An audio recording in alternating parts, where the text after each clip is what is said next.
Against the gods के एक और नए शानदार नॉवल एक्सप्लेनेशन में आप सभी का स्वागत है। पिछले एपिसोड के लास्ट सीन में देखा था कि युनचे ने जोर से पुकारा। वो हाई स्पीड से ऊपर उड़ा और नीचे गिरती हुई सुलिंगर को दोनों हाथों से कस के पकड़ लिया।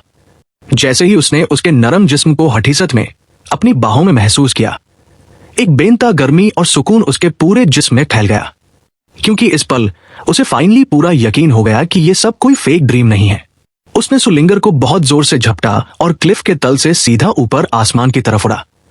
सुलिंगर शांत से उसकी बाहों में खामोशी से लिपटी रही, होठों पर हल्की सी स्माइल और खूबसूरत आंखों में आंसू चमकते रहे। दिल में न जरा सा भी डर रहा, न बेकरारी, सिर्फ खुशी, सुकून और पूरी तरह भरपूर संतुष्टि। सुलिंगर जिंदा थी, बिल्कुल ठीक थी। पिछली जिंदगी की उस लॉस के बाद 6 साल पहले का ड्रीम एस्केप, फिर इस बार का फिर से खो देना, ये सब झेलने के बाद अब वो उसे वाकई अपनी बाहों में कस के पकड़ चुका है। सब कुछ सपने जैसा लग रहा था। इस वक्त तक उसे समझ आ चुका था कि जब सुलिंगर क्लाउडस एंड क्लिफ से कूद गई थी, तब स्काई पॉइजन स्वॉर्ड और ड्रैगन स्केल आर्मर ने मिलकर उसकी जिंदगी बचाई। अब आगे गिरते वक्त उसके जिस्म पर पहना ड्रैगन स्केल आर्मर किसी तरीके से जाकर स्काई पॉइजन स्वॉर्ड के हिल्ट से अटक गया होगा। अगर वहां कोई ब्रांच होती या सिर्फ बाहर निकला हुआ पत्थर, तो वो उसे ज्यादा देर तक नहीं रोक पाता। लेकिन स्काई पॉइजन स्वॉर्ड को तो उसने पिछली जिंदगी में उस क्लिफ में पूरी जान लगाकर मरने वाले दिल के साथ थ्रो किया था, जो गहरी दीवार में घुस गया। स्काई पॉइजन पर्ल की पॉइजन्स पावर की वजह से वो इतना स्टडी बन चुका था कि कुछ 1000 मीटर की गिरावट की फोर्स से भी नहीं टूट सकता था। और अगर नॉर्मल कपड़ा स्काई पॉइजन स्वॉर्ड से अटकता तो फॉल की फोर्स से कपड़ा तुरंत फट जाता। लेकिन ड्रैगन स्केल आर्मर जो सुलिंगर ने पहना था, स्काई प्रोफाउंड आर्मर था, असली ड्रैगन स्केल से बना। सिर्फ पहन लेने से स्काई प्रोफाउंड रियन के प्रैक्टिशनर की अटैक को भी बहुत हद तक रोक सकता था। गिरते वक्त एक्यूमुलेट हुई फोर्स उस आर्मर को कंप्लीटली टीयर करने के लिए काफी नहीं थी। इस तरीके से स्काई पॉइजन स्वॉर्ड जो उसने पिछली जिंदगी में गलती से फेंक दिया था और जो इस टाइम एक्सेस में होना भी नहीं चाहिए था, और ड्रैगन स्केल आर्मर जो उसने इस जिंदगी में सो कॉल्ड ड्रीम एस्केप में सुलिंगर को दिया था, जिसे वो समझता था कि यह जिंदगी में हुआ ही नहीं। दोनों ने मिलकर एक अनइमेजिनेबल तरीके से सुलिंगर की जिंदगी बचाई, जैसे दोनों के दिल एक ही रिदम पर धड़क रहे हो। दोनों में से किसी ने भी कुछ नहीं कहा, ना ही कोई सवाल किया। दिल के अंदर सब समझ गए थे। दो लोग बहुत बहुत देर तक क्लाउडस एंड क्लिफ पर ही रुके रहे। पहाड़ों की ठंडी हवा में दो लोग सिर्फ एक दूसरे को झपटे बैठे रहे, जैसे अपने जिस्म को भी एक दूसरे के अंदर मिला देना चाहते हों। सिर्फ तब जब माउंटेन ब्रीज का रुख थोड़ा बदला, तब उन्होंने धीरे से एक दूसरे को छोड़ा। युनचे ने थोड़ी शर्मिंदगी के साथ पूछा कि क्या लिंगर उसे नहीं कहेगी कि इतने साल तक वो लौटकर उससे मिलने क्यों नहीं आया। सुलिंगर ने सिर हल्के से ना में हिला दिया। आंखों में हल्की सी नमी आई, फिर धीमी मुस्कान के साथ उसके सीने से लिपट गई। सपने जैसी आवाज में पूछा कि क्या ये वाकई सपना नहीं है। युनचे ने हल्का सा हंसा, बोला कि शायद ये वाकई एक सपना ही हो, लेकिन ऐसा सपना जिससे वो दोनों जिंदगी भर कभी नहीं जागने वाले। 6 साल पहले वाली लिंगर बिल्कुल एक मासूम, हंसमुख छोटी परी जैसी थी, जो खुलकर हंसती थी और खुलकर रोती थी। लेकिन सिर्फ 6 साल के छोटे से वक्त में ही वो बहुत शांत हो गई थी। एक ऐसे फूल जैसी जो हवा में चुपचाप खुशबू उड़ा रहा हो। वो अब उस पिछली जिंदगी वाली सुलिंगर जैसी ज्यादा लगने लगी थी। और तब वाली लिंगर के अंदर सिर्फ शांति ही नहीं, एक ऐसी गहरी उदासी और दर्द भी बसा था जो कभी मिटा ही नहीं। पहाड़ों की हवा में दोनों बहुत देर तक यूं ही बैठे रहे, पूरे वक्त एक दूसरे को ही झपटे हुए, जैसे अगर वो छोड़ देंगे तो सब कुछ टूट जाएगा। आखिर काफी देर बाद जब हवा का रुख बदला, तब दोनों धीरे से अलग हुए।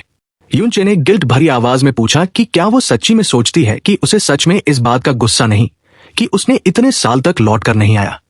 सुलिंगर ने होपफुली आंखों से देखा, फिर धीमे से कहा, क्योंकि मुझे पता है कि बिग ब्रदर युनचे के पास कोई और रास्ता ही नहीं होगा।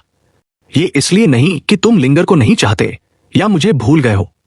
युनचे की आंखों के कोने गर्म हो गए। वो इतना इमोशनल हो गया कि बोल नहीं पाया।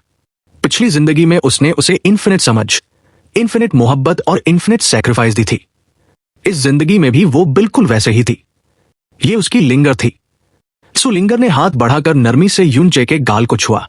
आंखों में धुंधली लाइट, धीमी आवाज में बोली, जब मैंने क्लाउड्स एंड क्लिफ से कूद लगाई, तब मुझे लगा कि इस जन्म में दोबारा तुम्हें नहीं देख पाऊंगी।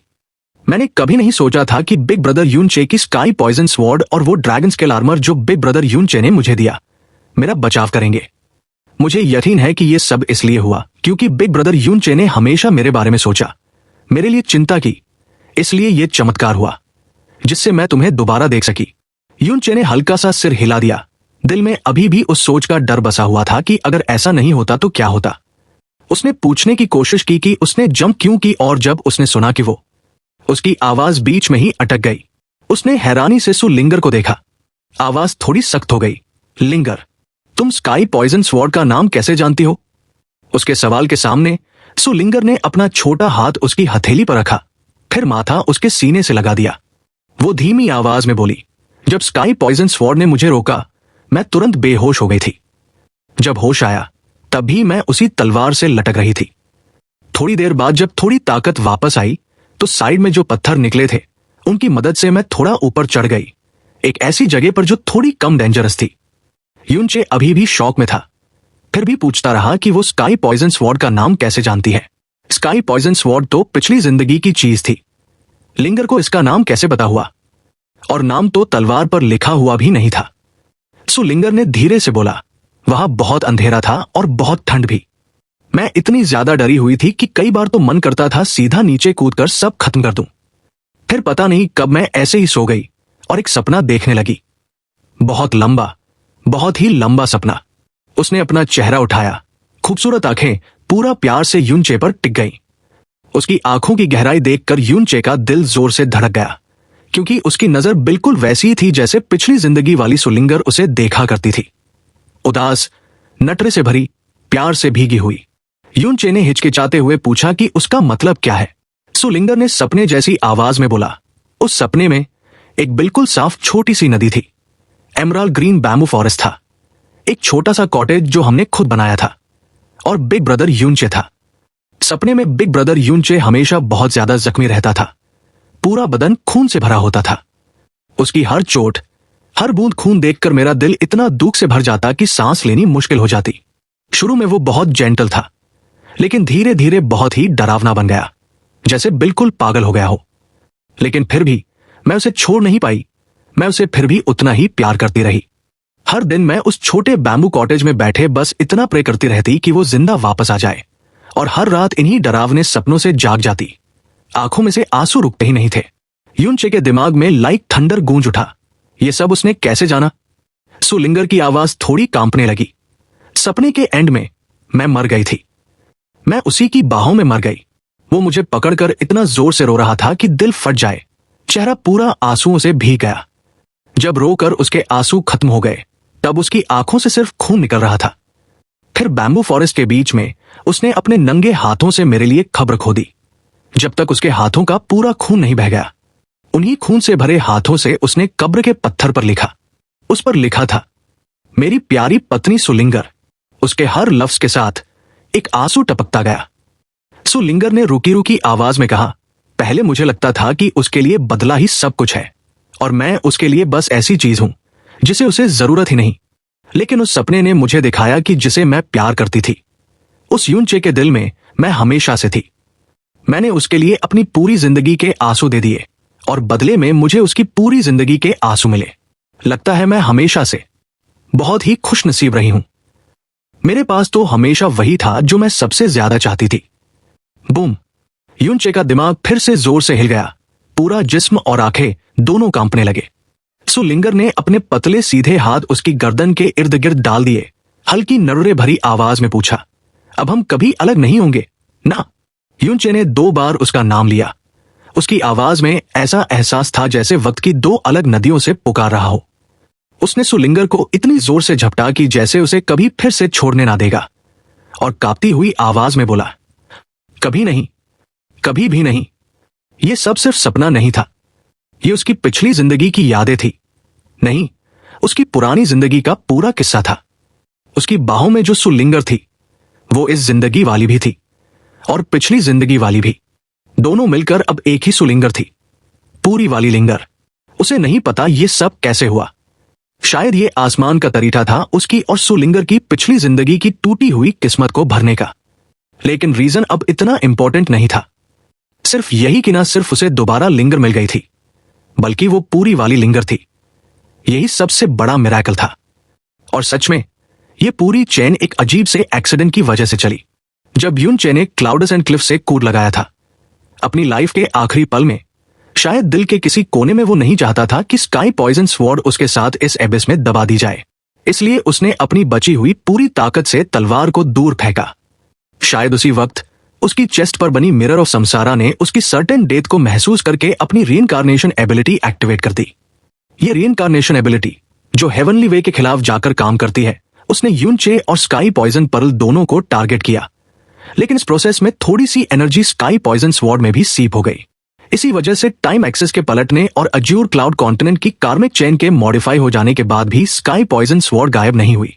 और इसी वजह से सुलिंगर जब इसके कांटेक्ट में आई तो उसकी पिछली जिंदगी की यादें जग गईं। ये सब इतना गहरा कोइंसिडेंस था कि शायद ये वाकई किस्मत का ही लिखा हुआ प्लान था। दोनों क्लाउडस एंड क्लिफ पर बहुत बहुत देर तक बैठे रहे। इतने खूबसूरत दो इंसानों का अपना छोटा सा वर्ल्ड। फिर धीरे धीरे उन्हें याद आने लगा कि रियलिटी में क्या क्या हो चुका है। चाहे सुलिंगर ने कुछ पूछा नहीं, यूनचे जानता था कि वो जरूर जानना चाहेगी कि उसके साथ क्या हुआ और अज्यूर क्लाउड कॉन्टिनेंट का क्या हाल है। ये सब बातें उसे बिल्कुल सच सच बतानी होंगी। जैस्मीन के छोड़कर जाने के बाद अब लिंगर ही एक ऐसी शख्स थी जिसके पास दो जिंदगियों की यादें थी। ये वो अकेली इंसान थी जिससे वो दिल खोलकर सब कुछ कह सकता था, और वो ही अकेली थी जो वाकई उसका पास्ट जानती थी। लेकिन फिलहाल लिंगर के लिए सबसे इंपॉर्टेंट बात ग्रैंडवे क्लैन का हाल ही होगा। उसने लिंगर को डिटेल में बताया कि जब से वो ग्रैंडवे क्लैन वापस आया है तब से क्या क्या हुआ। सुलिंगर उसकी बाहों में लिपट कर शांत से सुनती रही। उसका रिएक्शन भी काफी शांत था, दिल में ज्यादा हलचल नहीं हो रही थी। पिछली जिंदगी की यादें जगने के बाद वो भी यूनचे की तरह दो जिंदगियों वाली शख्स बन गई थी। अब उसका दिल ग्रैंडवे क्लैन की तकदीर या सू हाउरन की सजाओं से ज्यादा नहीं हिलता, क्योंकि उसने अपनी दोनों जिंदगियों का सबसे बड़ा ख्वाब पा लिया था, अपनी पूरी रूह और दिल का भरोसा यूनचे के हवाले करना। जब वो उसके साथ है बाकी सब बेमायने हो जाता है। आखिर में जब यूनचे ने बताया कि कैसे सु हेंगशान ने उसके हाथ में सोल क्रिस्टल रखने के बाद अपनी लाइफ वेन काट दी, सुलिंगर एक पल में झटके से खड़ी हो गई। उसने दोनों हाथों से यूनचे का बाजू कसके पकड़ लिया। घबराहट में पूछा कि उसके बाप का क्या हुआ। यूनचे ने तुरंत उसे तसल्ली दी, लिंगर फिक्र मत करो, अंकल सु बिल्कुल ठीक है। उन्होंने अपनी लाइफ वेन जरूर काट दी थी, लेकिन मैंने तुरंत ही उनका इलाज शुरू कर दिया था। अब वो पूरी तरह सेफ है और दोबारा कभी ऐसी बेवकूफी नहीं करेंगे। लिंगर के चेहरे पर दिख रही गहरी घबराहट देखकर यूनचे ने दिल से शुक्र किया कि उसने वहां अपनी पूरी जान लगाकर भी सु हेंगशान को बचा लिया। अगर वो वाकई मर गए होते तो अब जब यूनचे ने इतनी मुश्किल से लिंगर वापस पाई थी, वो इमेजिन भी नहीं कर सकता था कि उसका दिल कितना टूट जाता। सु लिंगर की आंखें में अब भी कुछ डर था। उसने दोबारा पुकार कर पूछा, सच में फादर वाकई बिल्कुल ठीक है ना? यूनचे ने जवाब दिया, बिल्कुल। भूल गई क्या? पहले मास्टर हमेशा मुझे डांटते थे, लेकिन जब तुम्हारे सामने होते थे तो चुपके चुपके मेरी मेडिसिनल आर्ट्स की तारीफ भी करते थे। ये भी कहते थे कि अगर मैं 100 साल से ऊपर जिंदा रहा तो मेरी मेडिकल स्किल्स उनसे भी आगे निकल जाएंगी।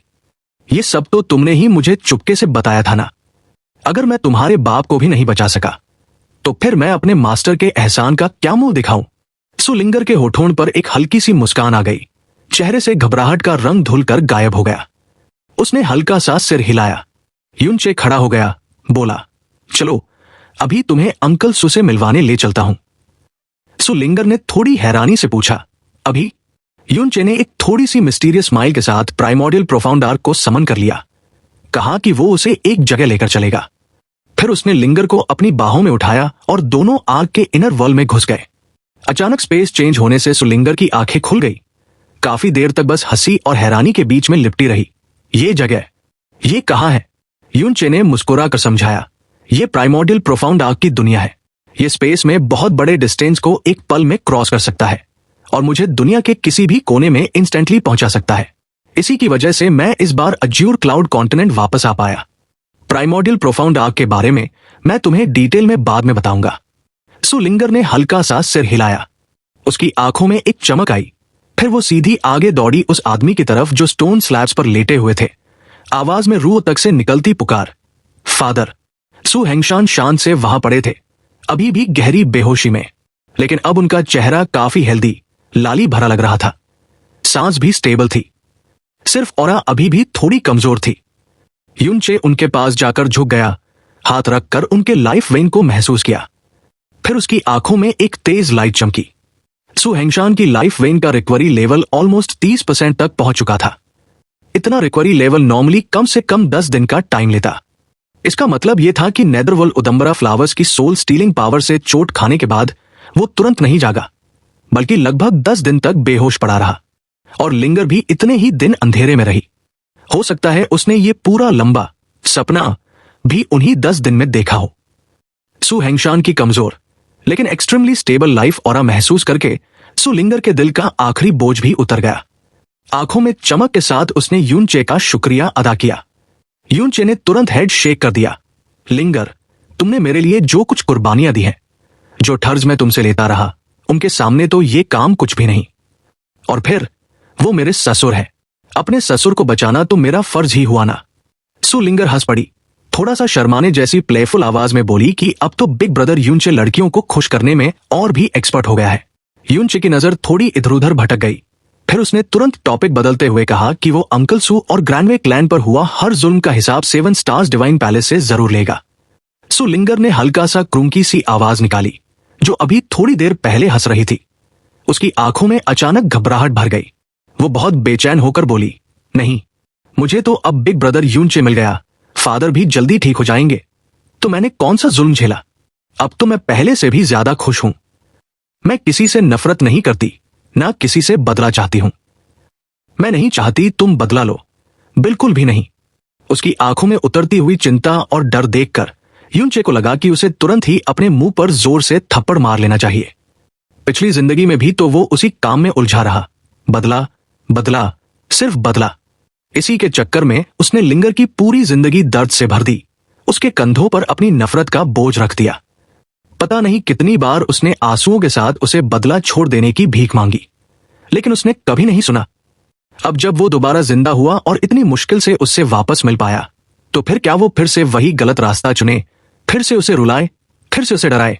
उसने लिंगर के हाथ पकड़ लिए, उसकी आंखों में सीधा देखकर बहुत ही सीरियस टोन में बोला, ठीक है, मैं लिंगर की बात मानूंगा, चाहे वो डिवाइन पैलेस हो या घोस्ट पैलेस, चाहे 10-10 हजार भी हो जाए, वो सब मिलकर भी लिंगर के एक बाल के बराबर नहीं।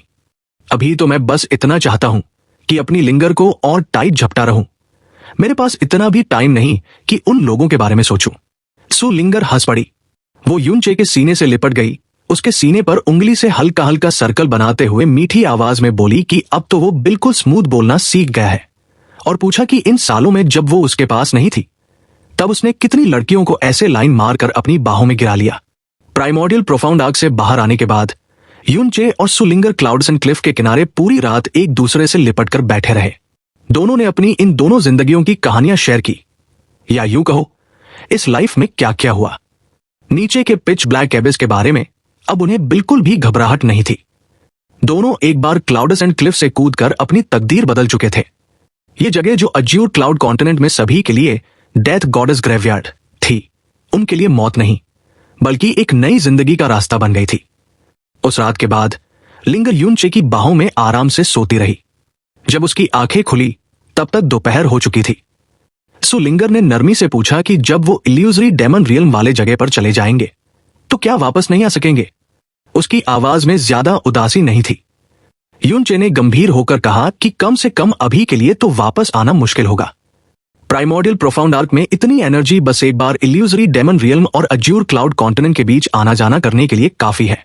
लेकिन अगर लिंगर वापस आना चाहे तो वो कोई ना कोई तरीका ढूंढ लेगा। सु लिंगर ने हल्का सा मुस्कुराते हुए सिर हिला दिया, जब तक तुम और फादर हो कहीं भी चल सकती हूं। यह कहकर उसने अपने कपड़ों में से एक येलो ग्लो से इंटरट्वाइंड प्रोफाउंड क्रिस्टल निकाला। उसकी ऑरा से लग रहा था कि इसके अंदर कोई स्पेशल प्रोफाउंड फॉर्मेशन छुपा है। यूनचे ने तुरंत अंदाजा लगा लिया कि ये वही प्रेशियस ट्रेजर की है जो सु हेंगशान ने उससे दी थी। इसी की वजह से बहुत लोगों की नजर ग्रैंडवे क्लैन पर लगी, फिर अंदर ही अंदर जम हुई, और आखिर में 7 स्टार्स डिवाइन पैलेस तक का ध्यान इस पर आ गया, जिससे पूरा क्लैन टूट गया। सु लिंगर ने उस प्रोफाउंड क्रिस्टल को एक पल टाइटली पकड़ा, फिर सीधा क्लाउड्स एंड क्लिफ के एबिस में जोर से फेंका। दोनों ने देखा कि ऑरेंज येलो आग जैसी लाइट अंधेरे के बेनता कुएं में गायब हो गई। जो चीज कभी सुप्रीम ट्रेजर के नाम से इतनी लाजवाब थी, अब हमेशा के लिए इस एबिस में दबा दी गई। अब ना कोई और उसके लिए लालच करेगा, ना किसी और डिजास्टर का रीजन बनेगी। सो लिंगर के चेहरे पर कोई अफसोस या लोभ नहीं था। बस एक छोटे पल के लिए आंखें थोड़ी उदास हो गई, फिर तुरंत ही एक हल्का सा सुकून भरा स्माइल वापस आ गया। सो लिंगर ने कहा कि वो पहले ग्रैंडविक क्लैन वापस जाना चाहती है, क्योंकि वहां अब भी उसकी मां की कुछ चीजें हैं जिनसे वो दूर नहीं हो सकती। यूनचे ने बिल्कुल बिना सोचे हाँ कर दी, कहा कि चलो आर्क में चलते हैं, एक पल में वापस पहुंच जाएंगे। लेकिन सुलिंगर ने मुस्कुराकर सिर हिला दिया, उसकी तरफ थोड़ी शरारत से देखते हुए बोला कि वो चाहती है बिग ब्रदर यून अब उसे खुद उड़ा कर ले जाए। पिछली बार तो हमेशा वो ही उसे अपनी पीठ पर उठाकर ले गई थी, अब उसे अपनी मेहनत का पूरा हिसाब वापस चाहिए। यूनचे के दिल में एक गर्म सी लहर दौड़ गई, लेकिन उसकी आंखें थोड़ी नमी से भर गई। उसने हाँ में सिर हिलाया। हाँ, पिछली जिंदगी में हमेशा लिंगर ही उसे उठाकर ले गई थी, खून में लथपथ उसे अपनी पीठ पर उठाए रखकर। और उसने कब उसे प्यार से गले लगाया? ज्यादा बार तो नहीं। उसने सिर्फ उसकी केयर और आंसुओं का फायदा उठाया और बदले में उसी पर अपनी पागल सी हवस उतारता रहा। उसने प्राइमोर्डियल प्रोफाउंड आर्क को वापस रख दिया, लिंगर की कमर में हाथ डालकर उसे अपनी बाहों में उठाया, फिर दोनों आसमान में उड़े। लिंगर की हंसने की मीठी सी आवाज के साथ यूनचे ने एयर स्टेप्स लेकर आगे की तरफ उड़ना शुरू किया। इस बार उसने जानबूझकर स्पीड स्लो रखी। लगभग 2 घंटे में दोनों मिथिकल अबोर्ड माउंटेन रेंज की सरहद पार करके सुक्वेक कंट्री की बॉर्डर तक पहुंच गए। इस दौरान यूनचे ने कई जगह पर एनर्जी वेव्स महसूस की। टोटल 37 और 7 स्टार्स डिवाइन पैलेस के डिसाइपल्स की। ये लोग ऑब्वियस तरीके से सेम चीज ढूंढ रहे थे, ये पता लगाना कि उनके लोगों को किसने मारा। आखिर 7 स्टार्स डिवाइन पैलेस का एक एल्डर मर गया था, जो पूरे अज्यूर क्लाउड कॉन्टिनेंट में एक हिला देने वाली बात थी। अगर पहले का यूनचे होता, जब उसका गुस्सा अभी शांत नहीं हुआ था, तो वो पक्का मिथिकल अबोर्ड माउंटेन रेंज में आए हुए सब पैलेस डिसाइपल्स को खत्म कर देता, ताकि 7 स्टार्स डिवाइन पैलेस और भी ज्यादा ताव में जल जाए। लेकिन अब उसे इन सब में जरा सा भी इंटरेस्ट नहीं था। दूर से ही सुक्वेक कंट्री के टेरिटरी को देखकर यूनचे की नजर थोड़ी खोई खोई सी हो गई। सुलिंगर, जो उसके सीने पर सिर रखकर हवा और यूनचे की हार्ट बीट सुन रही थी, ने कंसर्न भरी आवाज में पूछा कि वो क्या सोच रहा है। यूनचे ने हल्की सी सांस छोड़ी, बोला, मैं सोच रहा हूं, मास्टर अब कहां होंगे? क्या मुझे उन्हें ढूंढने जाना चाहिए? अज्यूर क्लाउड कॉन्टिनेंट में अब वो जरूर सेफ होंगे। फर्क बस यह है कि उनके पास मैं नहीं हूं, और उनके पास कभी स्काई पॉइजन पर्ल भी नहीं थी। यूनचे ने खुद पर हल्का सा मजाक उड़ाकर कहा, बस एक ही बात है, उन्होंने मुझे पाला, मुझे मेडिकल स्किल्स सिखाई, मुझे इंसानियत और दया सिखाई, लेकिन उनके जाने के बाद मैंने जितने लोग बचाए उससे लाखों गुना ज्यादा लोग मार डाले। क्या मेरे पास उनका चेहरा दिखाने का हड़ भी है? सुलिंगर ने हल्की सी नरमी से कहा, ऐसा नहीं है, मास्टर इतने महान थे, वो कैसे नहीं समझ पाएंगे कि बिग ब्रदर यूनचे अंदर से कैसा इंसान है। वो तुम्हें पहले कितना प्यार करते थे। अगर वो दोबारा तुमसे मिले, चाहे तुम्हें पहचाने या ना पहचाने, मुझे यकीन है कि वो तुम्हें फिर भी पसंद करेंगे, क्योंकि मेरे बिग ब्रदर यूनचे में इतना बड़ा चार्म है। उसकी इतनी प्यार भरी बातें सुनकर यूनचे मुस्कुरा दिया, लेकिन अंदर से अभी भी कंफ्यूज था कि क्या उसे मास्टर को ढूंढना चाहिए या नहीं। एक तरफ वो उन्हें दोबारा देखना चाहता था, दूसरी तरफ डरते भी था। उसे डर था कि कहीं उसका जाकर मिलना उनकी शांत जिंदगी में किसी तरह की तूफान ना ले आए। आज के अज्यूर क्लाउड कॉन्टिनेंट में स्काई पॉइजन पर्ल का नाम भी नहीं है, मतलब मास्टर अब किसी ट्रेजर की वजह से किसी मुसीबत में नहीं पड़ेंगे। उल्टा उनके नाम का सब आदमी रिस्पेक्ट करते होंगे, जबकि यूनचे जहां भी जाता खून बहा कर आता। उसे डर था कि कहीं उसकी वजह से उनकी शांत सुकून भरी जिंदगी खराब ना हो जाए। मिथिकल अबोर्ड माउंटेन रेंज से निकलने के बाद दोनों नॉर्थ की तरफ सुक्वेक कंट्री के रूट में उड़ते रहे। जब लगभग 50 किलोमीटर और आगे आए, यूनचे ने अचानक भौहें सिकोड़ी, क्योंकि आगे से एक हद से ज्यादा स्ट्रॉन्ग प्रोफाउंड ऑरा आ रही थी। 1-2 नहीं, बल्कि 40 से ज्यादा सोवेरेन प्रोफाउंड रियल्म के लोगों की ऑरा। उनमें से सबसे स्ट्रॉन्ग 3 लोग तो लेवल 9 सोवेरेन प्रोफाउंड रियल्म में थे। इनके अलावा 200 से ज्यादा टायरेंट प्रोफाउंड रियल्म की ऑराज भी वहां थी। ब्लू पोल स्टार के 3 कॉन्टिनेंट्स में प्रोफाउंड स्काई कॉन्टिनेंट की कंबाइंड स्ट्रेंथ सबसे ज्यादा है, इल्यूजरी डेमन रियल्म थोड़ा कम, और अज्यूर क्लाउड कॉन्टिनेंट दोनों से थोड़ा और नीचे। अज्यूर क्लाउड कॉन्टिनेंट के 3 सबसे बड़े सेक्ट थे, heaven thwarting sect, 7 stars divine palace और सोरिंग सेलेस्टियल स्वॉर्ड सेक्ट। इन तीनों की पावर रफली इल्यूजरी डेमन रियन के मिडिल क्लास गार्जियन फैमिलीज के बराबर थी। लेवल 9 सोवेरेन प्रोफाउंड रियन इस कॉन्टिनेंट का नियर पिनेकल था। लेवल 10 सोवेरेन प्रोफाउंड रियम वाले तो अभी बेसिकली सिर्फ प्रोफाउंड स्काई कॉन्टिनेंट और इल्यूजरी डेमन रियल में एग्जिस्ट करते थे। अज्यूर क्लाउड कॉन्टिनेंट तो उनके सिर्फ पुराने रिकॉर्ड्स ही रखता था। तो इस अज्यूर क्लाउड कॉन्टिनेंट में 40 से ज्यादा सोवेरेन ऑराज का एक जगह होना एक्सट्रीम बात थी। ये जो 3 लेवल 9 सोवेरेन्स थे, इनका वेट रफली प्रोफाउंड स्काई कॉन्टिनेंट के 4 सेक्रेड मास्टर्स के मिलाजुला वेट के बराबर था। और बाकी सब ऑराज भी 3 अलग ग्रुप्स में बंटी थी। हर ग्रुप की कंबाइंड स्ट्रेंथ भी काफी सिमिलर थी। इसका मतलब क्लियर था, अज्यूर क्लाउड कॉन्टिनेंट में सिर्फ एक ही पॉसिबिलिटी थी, heaven thwarting sect, 7 stars divine palace, soaring celestial sword sect. Azure cloud continent के 3 सबसे टॉप सेक्ट्स के चीफ्स खुद आ गए थे और ऑब्वियसली सबका मोटिव सेम ही लग रहा था। और उसी मोटिव के चक्कर में तीनों एक जगह आकर टकरा भी रहे थे। बस ये नहीं पता चल रहा था कि आखिर ऐसी कौन सी चीज थी जिसके लिए तीनों इतने डेस्परेट हो गए।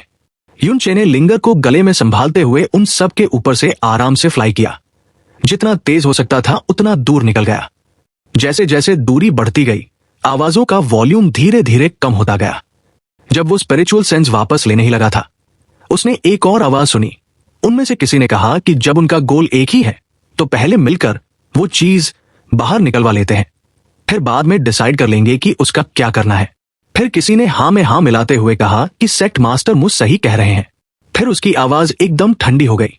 दुआन हेशा ने बहुत दबाव भरी गरज में चीख कर कहा, युनगु, जब तुम्हें पता है हम कौन हैं, तो फिर जिद मत करो, तुरंत स्काई पॉइजन पर्ल हमें दे दो। ये आवाज यूनचे के जैसे किसी कान में बिजली बनकर गिरी। जो इतनी दूर निकल आया था, वो एक पल में बिल्कुल वही जम गया जहां था।